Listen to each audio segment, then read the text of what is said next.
Crystal Hanna. I'm Cherokee and I live in Oklahoma, and we don't live in teepees there, but we just live in regular houses and eat regular food, just like everybody else does.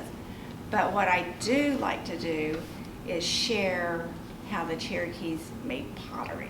And so today we're going to learn, like several different techniques, but try to incorporate some designs that were from our ancient culture, the shell carving designs, and we'll do some paddle stamp designs and just maybe some flat work. We can use different tools, just even like a corn cob is awesome. So everybody needs to put their names on their plates so that I can identify you. And again, I'm Crystal. So you just got a couple of simple tools, a stick, just for drawing, and then just like a regular tongue depressor, if you want to help shape your pot. Plus, we'll be able to use the tools that I have up here. But I always like to start out, how did pottery get started? And the Cherokees say, and I'm going to read this from my book because her words are a lot better than mine, but said, in my story, in the story I'm going to tell you, Grandmother Spider, she creates a bowl in which fire is carried. And even today, we have a vessel that is called a fire bowl. So it would have like looped handles, and it's a very definite shape and has little nodes on the side of it. So you can imagine like a maybe gravy boat, and you can hold it in the loops to carry fire. So fire is very, very important to everybody. What we cook with it, we heat our homes with it. So, but the Cherokees say that Grandmother Spider, she created a bowl in which the fire was carried. And to this day, the Cherokee people make clay bowls. And that reminds me of Grandmother Spider's remarkable journey. Just as Grandmother Spider carried her bowl through the long tunnel, Cherokee potters placed their bowls in a soft clay in a cool, dark place to dry and harden after they've formed it. And just as Grandmother Spider's bowl became stronger as she carried the sun in it, which was really the fire, the Cherokee potters placed their bowls in a hot fire to give them strength. So you have clay, but in order for it to become pottery, it has to have what? Fire, yeah. So Grandmother Spider brings the fire and teaches us to respect and honor fire. And Grandmother Spider and our four-legged friends, just as the Cherokees do today. So it is respect and honor. And clay is just an awesome medium to work with. For the students, you don't really need, as I say, very many tools, but I do like to start out with a pinch pot, because a pinch pot is just that. You take, and I'll do a demonstration, you take a little clump of clay and you roll it into a ball. Try not to get too many fingerprints in it, because we're going to shape it with our hands. So you can watch and then you can follow. So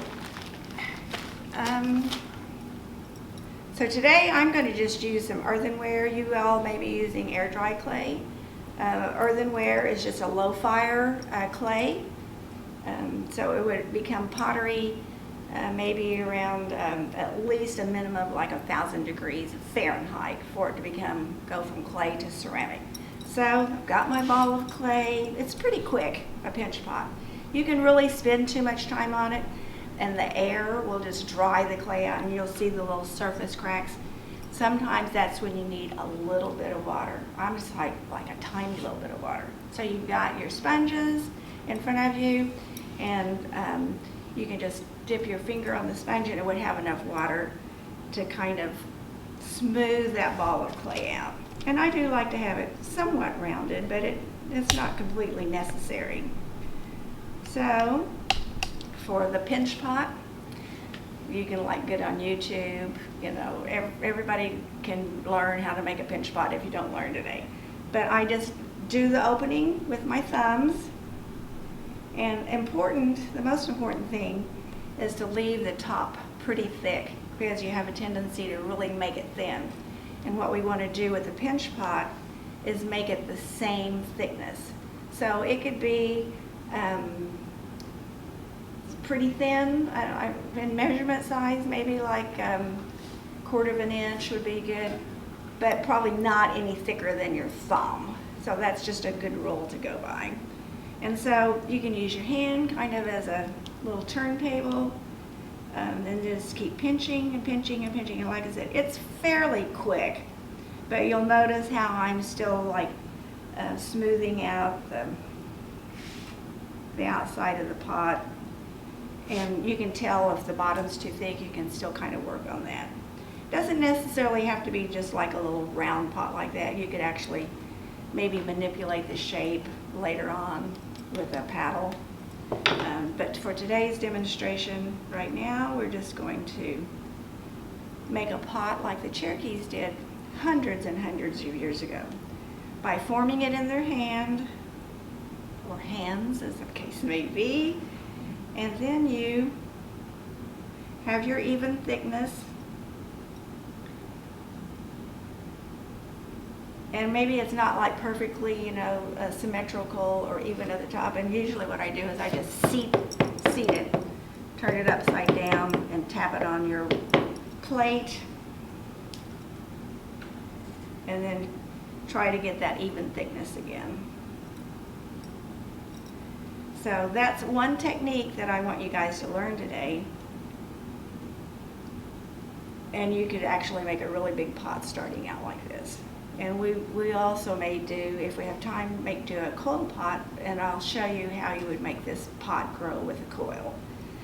So we pinched it, and I don't like the size of that, so I think I'm going to make it a little bit bigger. So now you have a new technique. You take another pinch of clay, and you squeeze it in your fingers and kind of like a snake. You just kind of squeeze it in your hand.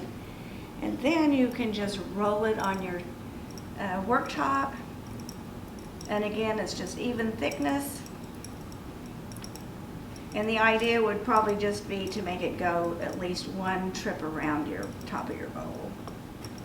Since I'm making a smaller piece, I'm going to do a smaller coil. Now you have water at your table, and that's when you maybe add a little bit for the glue. If your clay seems a little bit dry, you could actually take, one of those sticks and maybe just like score the top of it. And that's just going to help your coil get evenly matched and adhere to the top of your bowl. So then maybe even a little bit of water on your coil. Just lay that on there.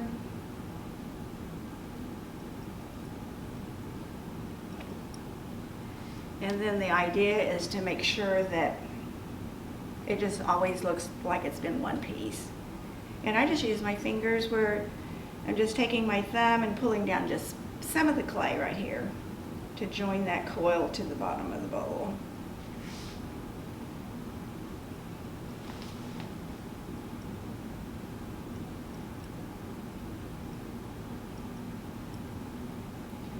And then when you get that done, you want to do the same thing with the inside of the bowl. And however it's comfortable for you to hold in your hand, I usually just like tilt mine over and then just start pulling the clay down. That way I don't really interfere with the lip of my bowl.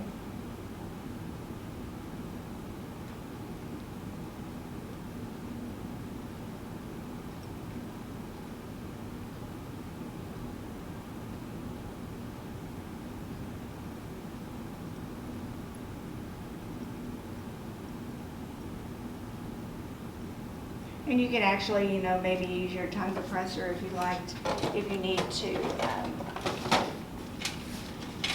make that joint less visual to you. Well, again, just a little bit of water.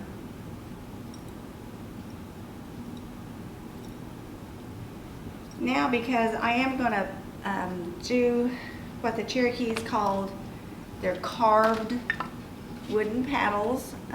So the design's already on the paddle itself, and it is you actually just paddle your pot to put the design. Now what's going to happen is you're going to have a lot of like over, helping you with the words here, where your designs are going to overlap a little bit, and it is a little bit of technique. Sometimes you think, oh, do I need to paddle it a little bit harder? But what you want is like the full impact of the depth of the design. I call it paddle and anvil. So here's your support for the inside of your bowl, and then here's your paddle. And the reason for that, it will distort your pot just a little bit, but pottery, I mean the clay itself, has kind of its own memory for a little while, so it's just that, paddle stamping.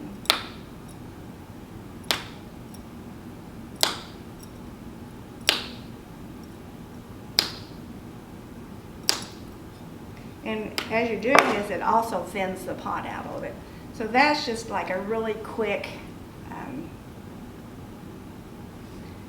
lesson on how to make a pinch pot. So I think you guys just need to go for it.